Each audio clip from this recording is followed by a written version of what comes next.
In the late 19th century and into the early 20th century, tuberculosis killed as many as 1 in 7 people. The symptoms of the then incurable disease were as bad as some of the experimental treatments that were available at the time. A sanatorium was built to house and treat the ill in Louisville, Kentucky, and it saw its fair share of death, several thousand to be exact. To this day, paranormal investigators and curious adventurers alike visit the property hoping to capture one of the popular hauntings on camera. This is the Waverly Hills Sanatorium. I'm Ashton, and welcome to the Haunted Corner.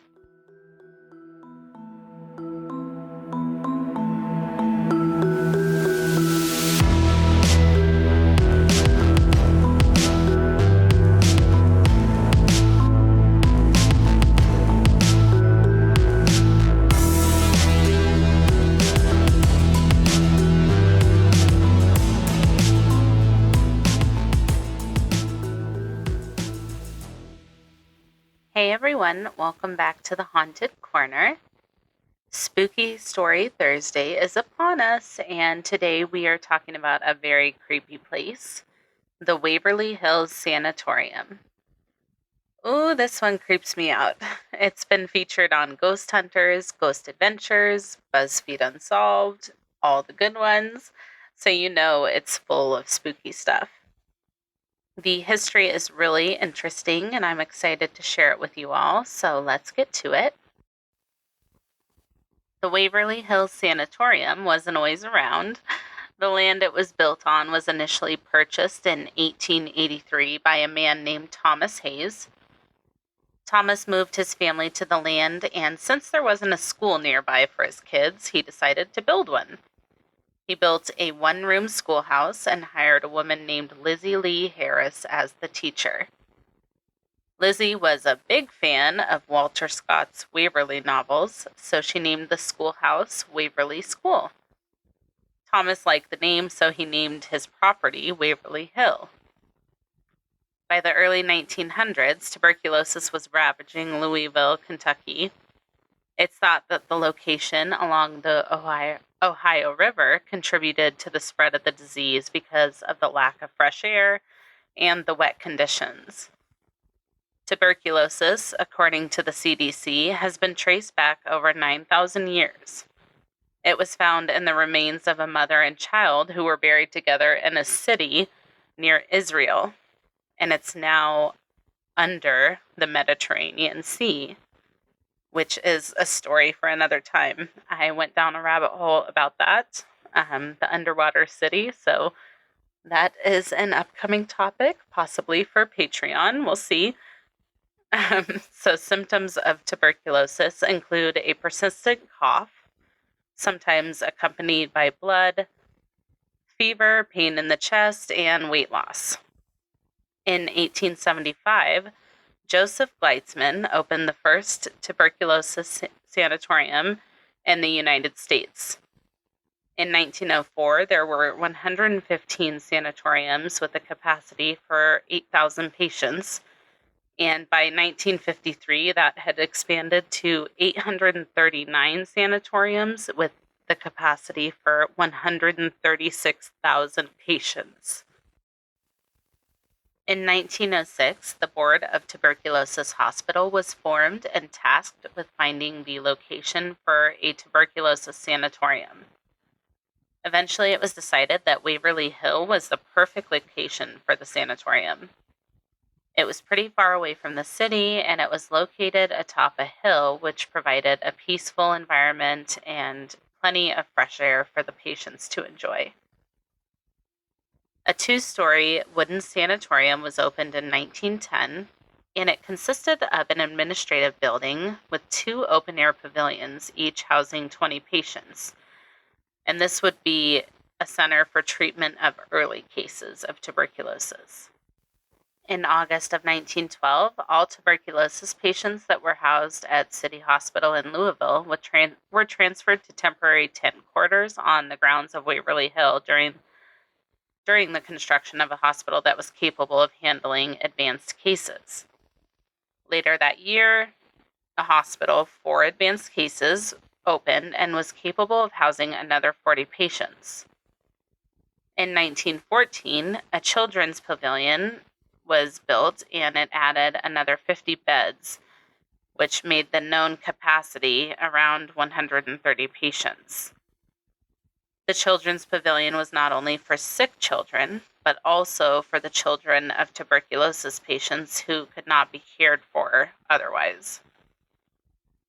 It quickly became clear, though, that a larger building was needed to treat patients. The wooden structure of the hospital was in constant need of repair, and there was a need for a more durable structure to be able to house more beds. So, construction on a 5-story building that could house over 400 patients began in March of 1924. And it was completed 2 years later and opened on October 17th, 1926. It was a very large and beautiful building. It was over 180,000 square feet.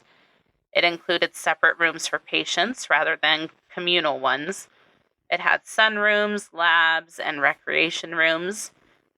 And as mentioned, it was designed to hold up to 400 patients, which was really nothing to the now pandemic level illness that was ravaging the state. I read one report that said at this time, 2,000 people were dying each day of tuberculosis in Kentucky alone. The community at Waverly Hill became its own city, complete with its own zip code and a post office. Much of the necessities were carried out within the community as well. They raised their own meat for slaughtering, so they raised their own animals. They slaughtered them and they butchered their own meat. They grew fruits and vegetables and maintained their own water treatment facility.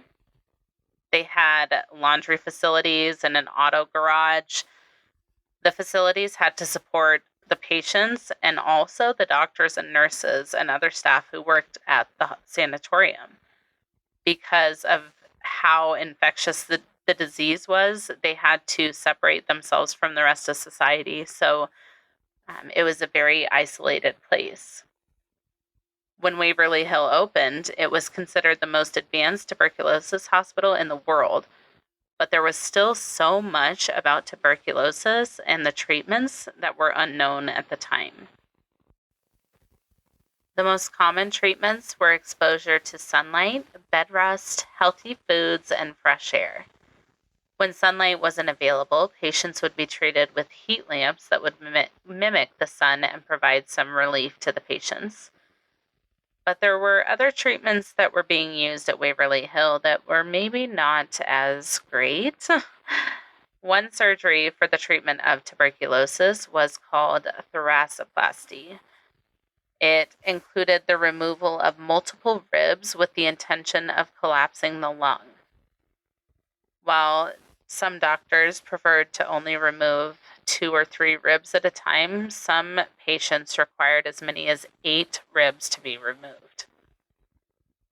Another treatment was called artificial pneumothorax, which involved blowing air into either side of either the lung itself or the cavity between the lungs in order to artificially collapse the diseased portion of the lung, which allowed it to rest and heal.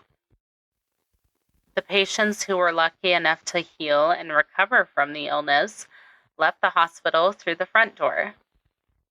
However, there were several thousand who weren't as lucky and would end up leaving through a tunnel within the hospital that became known as the body chute. This tunnel was 500 feet long, and it was initially built as a way to transport supplies within the hospital.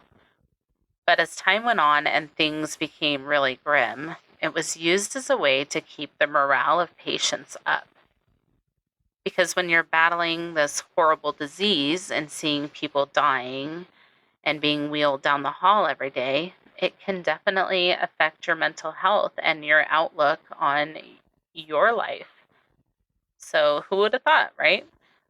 So when people were dying every single day, administrators decided to use the tunnel as a way to transport the bodies of the dead to the train tracks, where they would be transported out of town without the other patients seeing all of the bodies being taken away.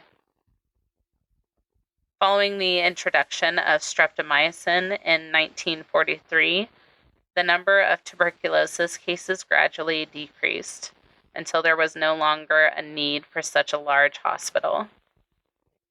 The remaining patients were sent to Hazelwood Sanatorium in Louisville, and Waverly Hills closed in June of 1961. Since that time, several different groups of people have purchased the property and attempted to use it for other purposes. The building was reopened in 1962 as Woodhaven Geriatric Center. It was a nursing home primarily treating aging patients with various stages of dementia and mobility limits. But it eventually failed because it was severely understaffed and overcrowded. And it also had reports of patient neglect, and it was closed by the state of Kentucky in 1982. A developer named J. Clifford Todd bought the hospital in 1983 for $3 million. He and an architect wanted to convert it into a minimum security prison for the state, but the developers dropped the plan after neighbors protested this, and they eventually proposed converting it into apartments, of course, because everything gets turned into apartments these days. But eventually that fell through as well. In March of 1996, a man named Robert Alberhosky bought Waverly Hills and the surrounding area, and he had a foundation called Christ the Redeemer Foundation Incorporated, and they made plans to construct the world's tallest statue of Jesus on the site, along with an arts and worship center. So it was said to be a 150-foot tall and 150-foot wide statue of Jesus situated on the roof of the sanatorium, and it was going to cost $4 million in the first phase. And then the second phase would be to convert the sanatorium into a chapel, a theater, and a gift shop, and that would cost another $8 million. So this was a very big idea, but eventually it also fell through because in a period of a year, there was only $3,000 raised towards the project. So that didn't go so well. So after that failed effort, Waverly Hill was sold to Tina and Charlie Mattingly in 2001. Charlie Mattingly's father worked as an orderly at Waverly Hills for 4 years, and they now hold tours of Waverly Hill, and they host a haunted house attraction each year. And all of those proceeds from the haunted house and the tours go toward the restoration of the property. So let's get into the ghosts. Like I mentioned, everyone and their grandma has investigated this place. Ghost hunters, ghost adventures, all of them. I remember the first time I watched an episode about a paranormal investigation at Waverly Hill. I'm pretty sure it was Ghost Hunters. And the body shoot is what stuck with me. Can you imagine the amount of energy that has to be contained there? So much death and darkness surrounding the property, and specifically the tunnel. And while a majority of the deaths on the property came from patients, there were at least 2 reported deaths of nurses on the property, both of whom died by suicide. It's said that one of them leapt to their death from a balcony. Stories have circulated of lights appearing in windows, door slamming, a little girl being seen running around the 3rd floor. People have also reported hearing voices and singing, as well as being touched by someone or something who is not there. It's stories like this that fuel the haunted history of the Waverly Hills Sanatorium. One specific tale involves a man in a white coat who has been seen walking in the kitchen while the smell of food cooking wafts through the air. A young boy has been seen playing with his leather ball on the floor. He's said to have been a young boy named Timmy, who was around 7 years old when he died at the sanatorium. He's said to make balls move on their own before disappearing when you approach him. Other common sightings include an older woman with chains around her wrists, often believed to have been a resident when the building was a geriatric center. Apparently, this ghost howls for help, only to run away screaming when anyone approaches her.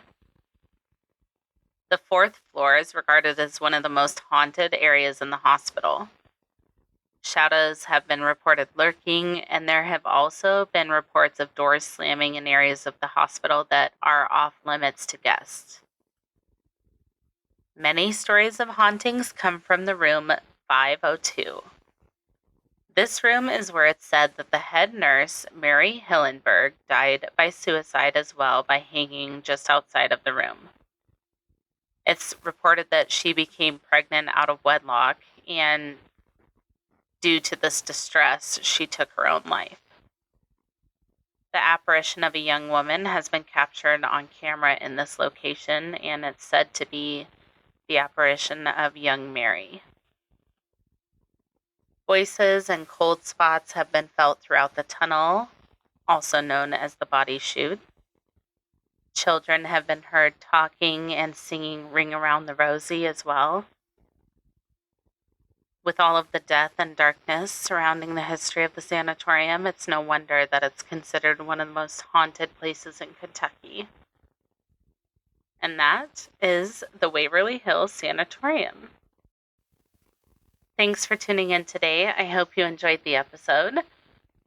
The sources for today's episode will be listed in the show notes and also on the blog post for the episode at www.thehauntedcorner.com.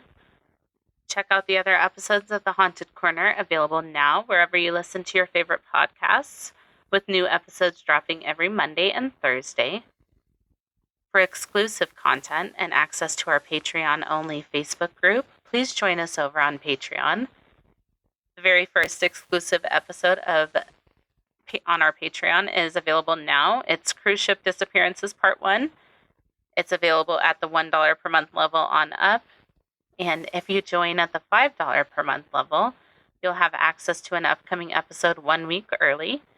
And you'll get an exclusive The Haunted Corner sticker after donating for 3 months, plus a lot more.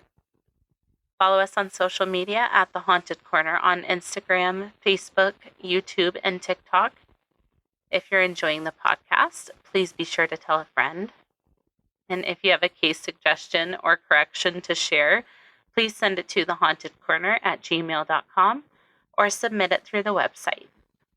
I hope you all have a wonderful holiday weekend, and we will see you back here on Monday. Until next time, be kind and take care of yourselves, and we'll see you then. Bye.